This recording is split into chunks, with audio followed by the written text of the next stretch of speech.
Hi, I'm Steve Rose. I've been a chef for 35 years, proud owner of the greenest restaurant in the entire San Francisco Bay Area, and farmer here at Rose Ranch. We do things green around here though. What sets me apart is that green is not just a buzzword like a lot of people use. Green is an operative word, and it's really easy to do. I'm going to share with you my secrets on how to do this at home. We're going to have fun, and living green, living truly green, is really a blast. I really believe that people want to learn how to live this way, they just don't know how to go about it, and that's the whole purpose of the show, is to teach people how to do that. And I'm going to show you how to do it. Welcome to the Organic Rose.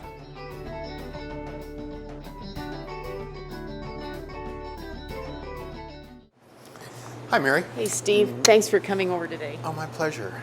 Maria Carrillo High School is where we're at in Mary's Kitchen, the culinary department. Tell us about your program.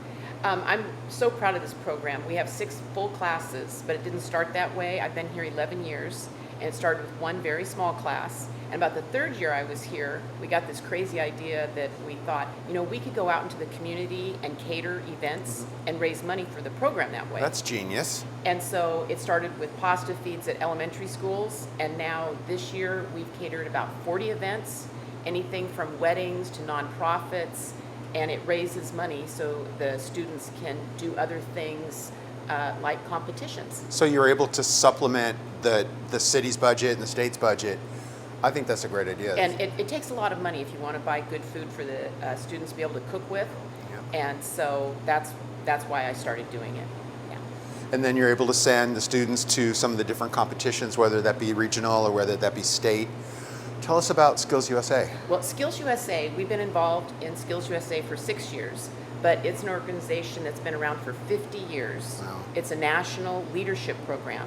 And when I was in school, you would call them shop classes, anything Right, that was right. hands-on. So wood shop, auto shop, diesel engines now, they even have CIS, and they have culinary and baking and pastry. Awesome. And so first you have to qualify at a regional level. Then if you qualify at regional level, you go to a state level. And then if you get gold medals at state, you get to compete nationally. So how did our students do in the regionals? We are pretty excited that regionals we swept here in Sonoma County for Region 1, which is all of Northern California. We went to San Diego to compete for the whole state of California, and that was about 20 schools involved, and we swept the culinary side. Awesome. I just get goosebumps every time I hear that story. So we were pretty excited that we heard Maria Carrillo come up 3 times in a row. It hasn't happened in 8 years for any school. And they took the gold, the silver, and the bronze, and let alone from one region, but from one school, which is amazing. It's just unheard of. And so we'll be going to Louisville, Kentucky to compete at the national level, and that will be 50 contestants, because 1 from each state. So Louisville, Kentucky, how does your program dovetail into that? It dovetails really great because with the state curriculum that we have to teach here, and then at a national level, there's a curriculum. So they come together and marry each other very well. And so what we do here at Carrillo is we have a beginning class, advanced, and then our hospitality program. And in the beginning class, they learn all the basics, the safety, sanitation, knife skills, kitchen etiquette, and then of course they go into cooking or baking and pastry. And then for the advanced program, they're cooking full meals, they're out catering in the community, they're cooking at home, doing reports, and those are the students that are going to go on to skills. And then in the hospitality program, those are also the advanced students, and they're the ones that are going to probably work in the field. Many of them have jobs in the culinary programs around the county already, and so they're not just in a classroom cooking like what maybe we had in high school, which was home ec. Right. And that's what people are thinking of. It's home ec. When we go out in the community, they think it's a professional catering company, and that's what I want. I kind of think that they've signed up for your program because they can eat well. They do eat well. I do have a lot of students that, they just want to be able to cook for themselves. Yeah. And then I have the students that they thought they just want to cook for themselves when they come into the program, and then they develop a passion for it. And then I have these great stories of them coming to me saying, guess what, I'm going to the JC, I'm going to Johnson & Wales, I'm going to the CIA. We have a young man going to Cal Poly for food science. He never thought he would do anything like that. And so those are the stories that just get me so excited that they found something that they're passionate about. Well, and then plus you're teaching them these skills that in fact, they can get jobs while they're going to college to Absolutely. support themselves as they're away to school. Yes, and you can always studying, have a what job you. in the culinary field. They can be front of the house, back of the house. Yeah. And if their parents are sending me thank you cards, like, thank God they have a job. And because it's true, they need that. And so they get those real world experiences. So we're getting ready for the competition at Skills USA, and we're working with the students, just polishing their knife skills, and soon you'll see them breaking down some dead chickens, and then they're going to go ahead and create what's called an airline breast, which is old school. And you guys, I've told you that's when they used to feed people on the airplane, they would always serve an airline breast, and an airline breast is a chicken, half of a chicken that's been boned out with the first wing joint still attached to it. So they are going to break the chicken down as well, and then go ahead and braise it. And you're going to do pan sauce, right? Yeah. Okay. Chef Steve, Yes. Why do we use the extra ends of the vegetables for the stock? So we're not, so that it's going to impart flavor to it, but it's also showing that there's no waste in the kitchen. Oh, okay. So what you're in a commercial kitchen, a lot of times your profit margin is in the garbage, and you don't want that. It's hard enough as it is to make a living in the restaurant business. So using all the vegetable ends and everything is just perfect, and it's going to give you a really nice stock. Just making most of your food. Exactly. And then when you break down the chicken, that's going to go in there as well. You've already done that with some of the chicken. We're going to go ahead and add some more chicken to that just to intensify the chicken flavor. Okay. But that looks really good. Steve, what Yes. are we going to be doing with the potatoes? Peeling them. I think we'll peel them and dice them, maybe like a medium-sized dice, about like that. Okay. Okay. And then I think it might be kind of nice to go ahead and use those. What if we go ahead and cook the diced potatoes, blanch them off in the stock, Okay. and then shock them, and then use those as part of your salad component? That would be good. Yeah, just like toss them with just a really light vinaigrette. I think that would work out really nice.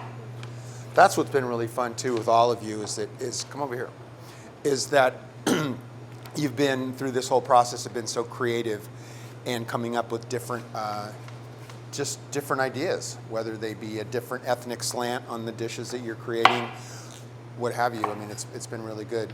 And like all of you know, is that being a chef, being in a commercial kitchen like you are right now, it's a lot of it's thinking on your feet.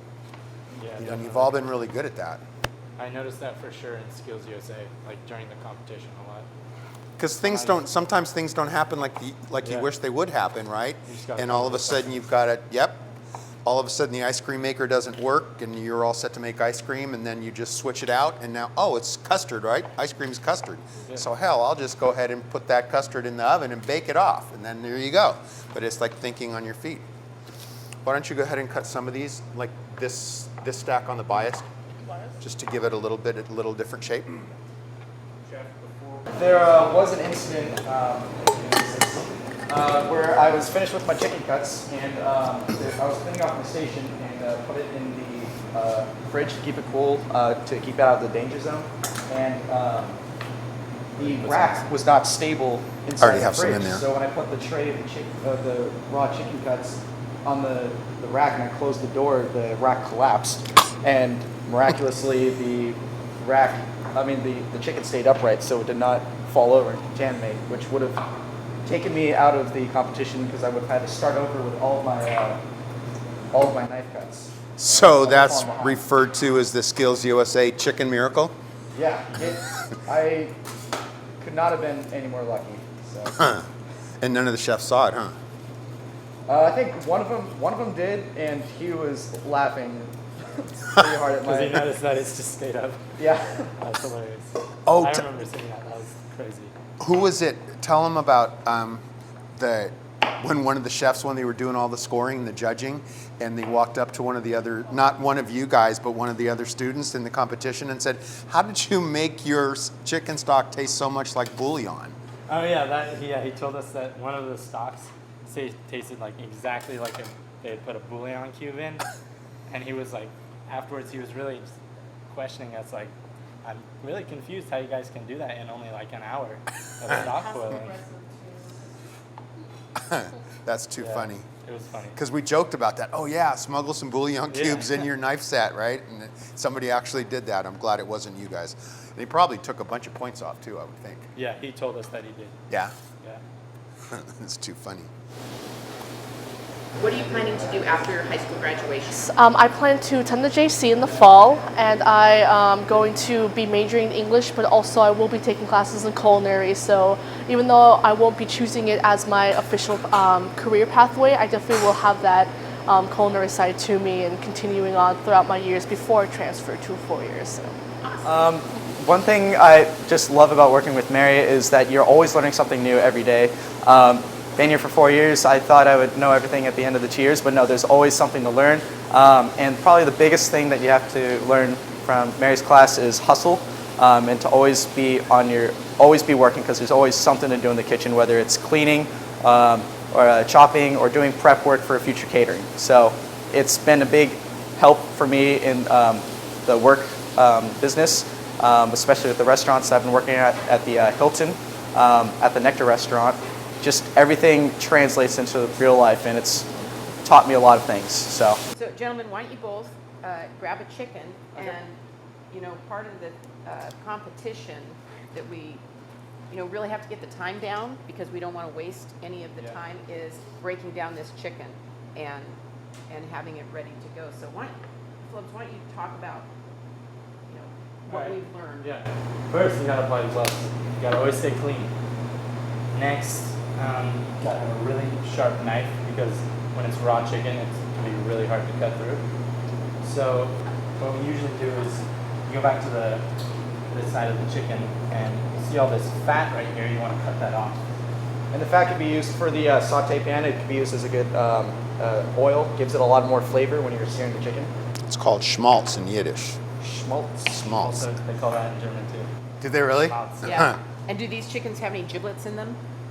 Yeah. So you Because reach sometimes we inside don't have the cavity of giblets. The chicken, you find the giblets. So this is the neck. That can be really good for the stock or the pan sauce. Do you use the giblets for your sauce, or do you use it for your stock? I use it for the sauce, because I like the flavor that the heart adds and the kidneys. Yeah. I think that's how we go. Do you have a neck in yours too or not? Yes, right here. Why don't you go ahead and put them in here, and then I'll go ahead and drop them in the stock pot. All right. Okay. Yeah. Yeah. So it looks like these don't have any other giblets.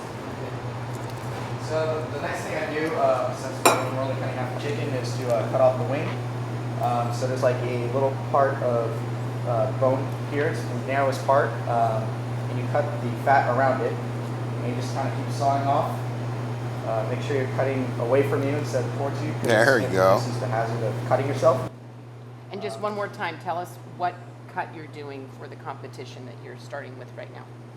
We are doing the wing, or The for the airline chicken. Oh, we are doing the airline breast, which is the chicken breast, including the bone that comes from the base of the wing. Very nice. When we first learned how to cut up chickens in class, did you guys ever think you could do it fast? Do you remember when we cut them up in class? I remember it used to took me like 20 minutes. Yes. Huh. And it didn't look like a chicken. Once most of you got done, I couldn't tell what parts were which, but it got better. And since we're only just doing half, you got to make sure to, when you're doing the airline breast, to emphasize that you have the bone right there. So it's good to peel back some of the excess fat to show that you do have the bone there. Everything's intact. There's no cuts in the bone, because every point counts in the competition. So that whole airline breast has to be pretty much intact, with skin on, correct? Yeah. Yes. Then the next part is the leg, where you cut through the fat part. It's kind of like the chicken. The chicken's going to tell you where to cut. Yeah, it gives Yep. you kind of It a just map. gives exactly. Like the fat streaks. Yep. That's the easiest part to cut through, because there's usually just cartilage connecting it there, instead of trying to saw through the bone. Very nice. And then the best part with the leg and the thigh is that there's this white line of fat, which is the perfect spot to separate the bone, the chicken leg from the thigh. You've taught these guys well. Yeah, the chicken tells you where it wants to be cut up. Yeah. Good job, you guys. So then probably the hardest part I would say for cutting up the chicken is deboning the thigh. And this again was part of the rules of the competition. So in any competition that we go to, we have to follow what they're asked to do. So it's great that these two have learned so many different ways to cut up a chicken, so they have different pieces that they can prep and cook. And you have, remember, you've got saute pans heating up behind us as well. So when you guys were down in San Diego, what was the hardest part during the competition? Because I could not be in the kitchen with you, which was the hardest part for me. The hardest part by far was the induction burners. Yeah, I Because agree with that. the entire time we've been practicing here with burners, so you can tell the level of heat that you're given. Yeah, the gas. Yeah, you can see the flame. And with the induction burner, like you can put your hand on it and it will not burn you at all because it conducts heat through the metal. So it was practically impossible to tell how hot it was. It just gave you a number scale from 1 to 20, and that was very difficult. And how did you like only having one burner? I hated it because you had to use your time wisely. And Yeah, that was very a challenge. That was a challenge. extremely difficult. I think that was probably, I'm sure that was on purpose. Well, it was just the way they operate at the Yeah. Culinary Institute there. But that was a huge challenge, and so many of the students, their timing was off because it was a lot to have to do with timing. And our students had notes. They had practice with only one burner, even though it was just gas, not induction. So at least they challenged themselves to do that, because I think a lot of the students were practicing with their whole stove. Well, it's so different once you Right. get Well, there. it's almost like having to work with one hand tied behind your back, right? Absolutely. And Yeah. it is so different. And having 20 people in the kitchen and, trying to focus. So yeah, got the chicken breast right here. Got the skin intact. Nice. And then the airline breast right here. And then turn it over. Where are you going to pull off the back here? Gonna pull off the chicken tender, which could be used for a garnish for the soup, for the other menu items, because that requires a chicken garnish. And got a little meat left on that could have been taken off for extra points. So that's what they're going to look at too. They're going to look at, how much of the meat you've gotten off the carcass. Correct. Yeah. And, one of the great things about having Steve here was that the students are really concentrating on not wasting anything. Because when he talks about that's money, that these students did not waste one thing at the competition. And we saw a lot of the students wasting and not caring about the ingredients. But they've been really taught to respect all the ingredients, no matter if it's parsley or a steak, that they have to make sure that they know that costs money.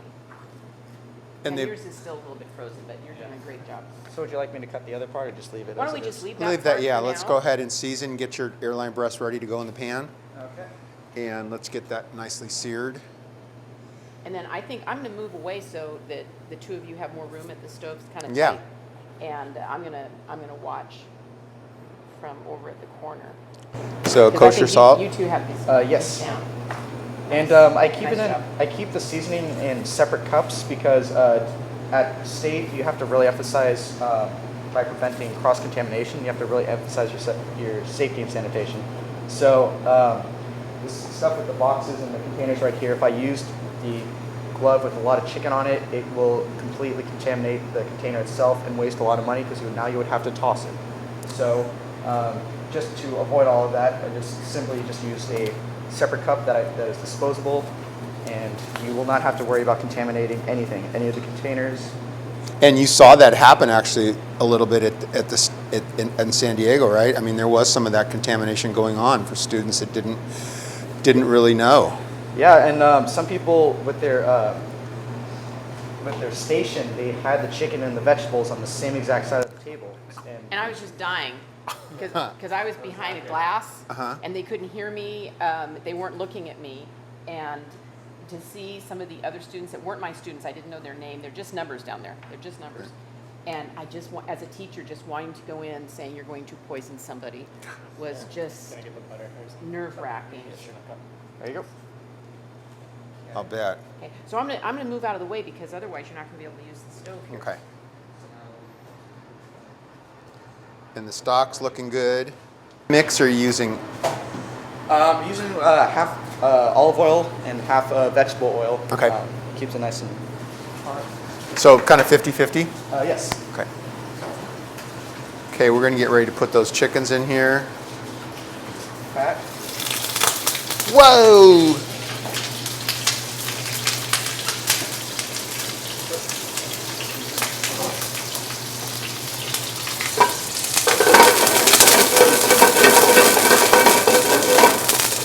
All right. Harrison, you want to switch sides? Oh, yeah. Yeah, good idea.